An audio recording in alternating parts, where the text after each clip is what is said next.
Hey guys, I want to talk today about a couple ideas that were addressed by people who had commented or written me messages after the first 3 rune videos. One of the biggest questions that I got was regarding authenticity, specifically historical authenticity. So a lot of questions about count and tally, the numbers of the runes, the names of the runes, the order of the runes, what's authentic historically, and can a thing be valuable if it is not used in the way that it may have originally been intended? So I think that this sort of opens up a pretty big category of discussion, and a few things that I wanted to touch on this time is, number one, the study of esoteric rune work, whatever you want to call it, is not the study necessarily of linguistics. It's a study of something that's bigger or deeper than linguistics. And so again, when we talk about authenticity and we say, well, even the rune names, were they the original ones that were used? And my answer to most of those questions is, you have to ask yourself, does that really matter to you? For example, in my opinion, it is better to be a creator and innovator than it is to be authentic to someone who has gone before you. Thinking about it musically, I would rather be in, say, a band that plays simple, basic, direct, honest music than a band who is able to take another artist's music and play it in the same way as he did. So I would rather be the Misfits than be in a Led Zeppelin tribute band.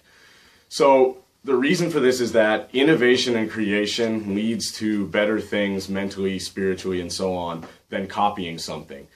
The other question we have to ask ourselves is, who do we believe came up with the rune row? If you believe that a god literally came up with the rune row, that's a whole other discussion, and one that I would gladly have somewhere else at another time. But if you believe that someone came up with them, then at a certain point what you have to agree on is the idea that at a certain point in history someone made them up. Someone created them. And what they did is they created them, they used them in order to explain the world as they saw it. But they systemized them in such a way that it made them available for others to project their own meanings onto in a very systematic and, in my opinion, genius fashion.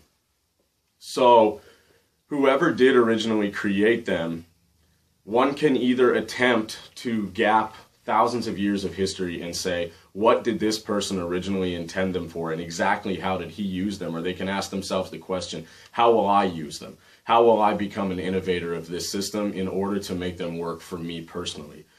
One of the ways that I like to make this example is that if someone says tomato, my tomato is not the same as your tomato. And what I mean by this is that my understanding of the idea of a tomato is colored by my entire life experience. Maybe maybe my first experience with them was like eating them out of my mom's garden, and then, making food with them, or my experience with all these different things. From something as seemingly simple and innocuous as a tomato, I have different things associated with it than you do. And so what this means is that when we work with the runes, what we're really doing is taking a base template and we are recreating the musculature and flesh of them on our own experience, and we're attempting to use them in our own way. And I think that that way is to find the way that our mind operates and functions in order to show us the connectivity and the underlying framework of the world that we live in such a way that we can see it and that it makes sense to us. And also to be complicated enough and deepening enough that as we use them, our understanding of these principles and concepts grow and grow together in a system, in order to have us not adrift in the cosmos, but to have an organic growing experience that we can then look back to these things as a tool in order to sort of disassemble things and look at them as a sum of their parts. And the other thing to remember when we're talking about this is that we are not talking about a science in the way that I think we use this term, or the way that we mean it when we talk about accepted science. We are talking about a system that is not necessarily logic based, but it's poetic based. It's a poetic way of understanding the cosmos, and I firmly believe that there are different languages that speak the language of the cosmos. There are different ways to learn the cosmic language. I think that mathematics is certainly one, but it's not one that my brain grasps very easily. I think that the study of music and language are two others, and those are ones that are a little bit nearer and dearer to me, and I think that what the runes are is sort of a mixture of art, music, and language, and using those to sort of weave together a poetic way of understanding the world. So for example, if we're reading like Robert Greene's 48 Laws of Power, you're looking at a framework of 48 ideas and concepts that he has. Those are not scientific ideas, but they are concepts that function together in a framework, and they sort of illustrate how he sees the social world. It's a pretty negative and self-serving, oftentimes, philosophy that he's created, but that's because that is his way of perceiving the world. So one could read that book and take it and apply it exactly the way that he wrote it, or they could take those concepts and sort of apply their own experience and their own twist to them, but one should probably find a grounding in the original stuff before they attempt to innovate and create their own.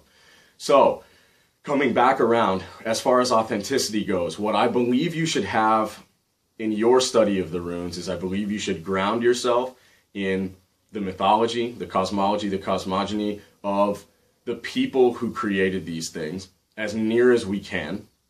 I think that you should ground yourself in a basic or at least cursory study of the language, the poetics, and all of these things that surround and inform the creation and use of the runes. And then I think from there, you will have a jumping off point in order to start your own innovations. And I think that one of the best things you can do is study as much as you possibly can about it. And at a certain point, say after 3 years of doing that fervently and furiously, I think you should take it, crumple it all up, and incinerate it. And I think what you should then begin to do is start to create your own way and start to make your own music based on these very complex notes of the cosmos, which I believe the runes to be. So hopefully that clears up some questions, and on the next video we'll start to get back into the direct work. We'll talk about bind runes, Galdrstafir, Rune Galder, and some other things of this nature to hopefully bring your practice forward, and as always in a practical and hopefully functional fashion.